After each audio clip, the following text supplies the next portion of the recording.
On s'active au centre-ville. Il y a une grosse effervescence aujourd'hui pour le départ, non l'arrivée du Tour de l'Avenir. C'est compliqué pour vous justement de faire ces installations? Non, ça se passe relativement bien, pas de soucis pour l'instant. On n'attend plus que les coureurs. Voilà, c'est ça. J'espère que ça va bien se passer. Le temps est avec nous. On aura une bonne manifestation pour Cluse. Soyez les bienvenus pour suivre cette 4e étape du Tour de l'Avenir, la finale de la Coupe des Nations dans la catégorie Espoir, les 19-22 ans qui vont s'affronter aujourd'hui dans la vallée de l'Arve pour cette étape qui arrive à Cluse, 146,7 km. 126 coureurs, 20 équipes nationales sont engagées sur l'épreuve.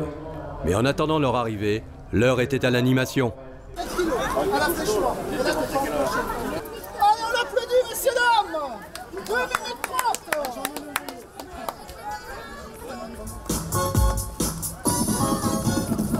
Regardez la vitesse à laquelle ça va.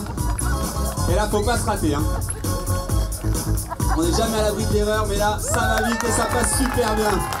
Yes!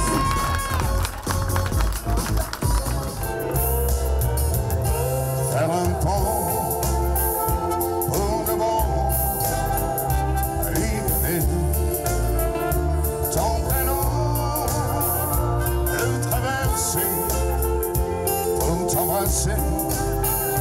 Faire un pont pour de bon.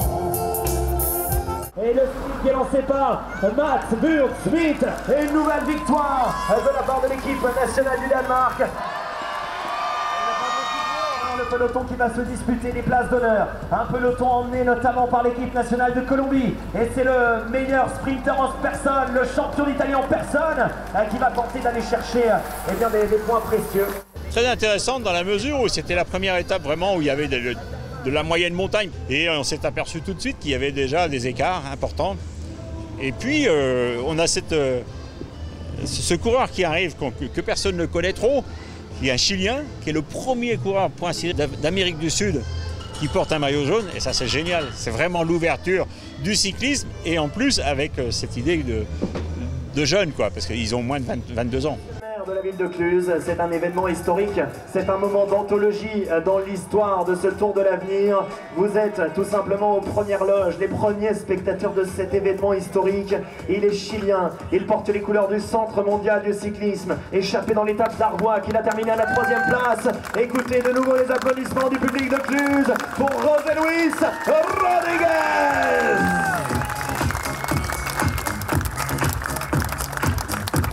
L'accueil est super. Et en plus, le fait de pouvoir arriver dans le centre-ville, c'est génial parce que toute la population peut y participer.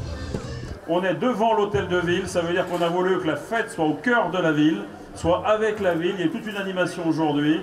Et puis c'est une superbe course. C'est une superbe course qu'on connaît bien, le Tour de l'Avenir. C'est le Tour de France de demain. Ce sont les champions de demain. Et il est normal qu'une ville comme Cluse, une ville industrielle qui croit justement au dynamisme et à l'économie, eh bien, puisse accueillir des manifestations internationales telles ce Tour de l'Avenir. En tout cas, c'est une très très grande fierté. Et nous n'en resterons pas là à Cluse avec, j'espère, la joie. Mais je regarde Jean-François et Bernard derrière. J'espère que nous aurons le plaisir d'accueillir d'autres épreuves, d'autres grandes épreuves telles que le Tour de l'Avenir. Voilà. Merci beaucoup, monsieur le maire. Un grand merci à vous toutes et à vous tous. Vous pouvez vous applaudir. Vous avez été super.